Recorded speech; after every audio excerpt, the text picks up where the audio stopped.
आमचं इथली महानगरपालिकेची सूत्र आम्ही सोडल्यावर आतापर्यंत 60,000 कोटी रुपये पिंपरी चिंचवड महानगरपालिकेने अर्थसंकल्पामध्ये मांडले. 30 ते 32% आस्थापनाचा खर्च धरा, तो कमी केला तरी देखील 40,000 कोटीची कामं कुठं झाली? त्याचं उत्तर यांनी द्यायला नको?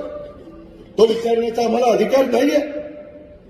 शेवटी जनतेचा पैसा कर रूपाने तुम्ही तो पैसा तिथं दिलेला आहे. दुसऱ्यांना निवडून दिलं तर ज्याची मी त्याला नगरसेवक केलेलं होतं, त्याच्यानंतरच्या काळात स्टँडिंग कमिटी त्याला दिली. का दिली?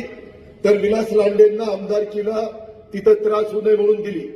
त्या पट्ट्यानी त्या स्टँडिंग कमिटीमध्येच काय करायचं ते केलं आणि तेच विलासच्या विरोधामध्ये पट्ट्यात निवडून आला. काय करायचं? आज काय प्रॉपर्टी झाली त्याचा विचार करा. कुठनं आला पैसा? अरे तुम्ही देखील इतके वर्ष काम करताय, तुमची काय परिस्थिती आहे? आज दादागिरी कुणाची चालली? रिंग कुणाची चालली? भ्रष्टाचार कुणाचा चाललाय?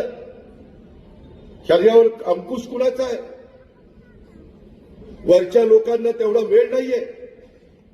हे खालचे कामं करण्याच्या करता त्यांना बाकीचाच व्याप जास्त आहे. त्याच्यामुळं मी आज तुमचा पालकमंत्री आहे. मी आपल्याला विश्वास देतो. बंधू भगिनींनो, भावकीचा विचार